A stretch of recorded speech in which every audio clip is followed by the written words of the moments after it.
Mes très chers compatriotes, en ce moment difficile où le monde fait face à un défi existentiel, nous devons redoubler d'efforts, de solidarité et de vigilance, d'autant plus que l'état de délabrement avancé de notre pays, l'insécurité à l'Est, l'absence de leadership au sommet de l'État et la faillite de nos institutions accentuent les difficultés que nous avons à faire face à la menace du Covid-19.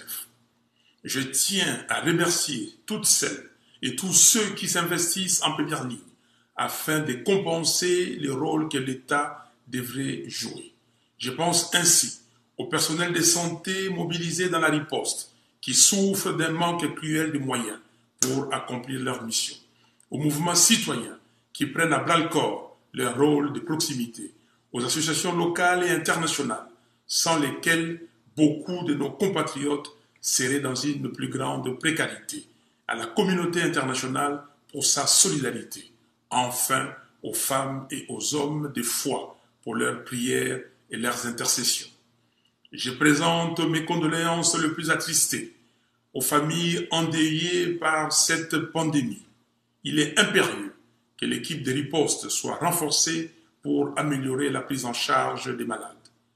Mes très chers compatriotes, le Covid-19 tue et la meilleure protection que nous avons, c'est l'application de mesures barrières édictées par l'OMS.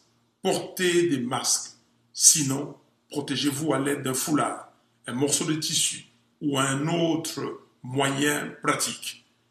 Dans cet élan, j'en appelle au génie créateur des Congolais pour la fabrication locale des masques, la production de gel hydroalcoolique et autres outils de protection.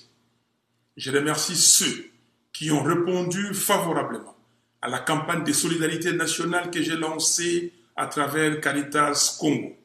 J'en appelle particulièrement à nos sœurs et frères de la diaspora de répondre massivement à cet appel.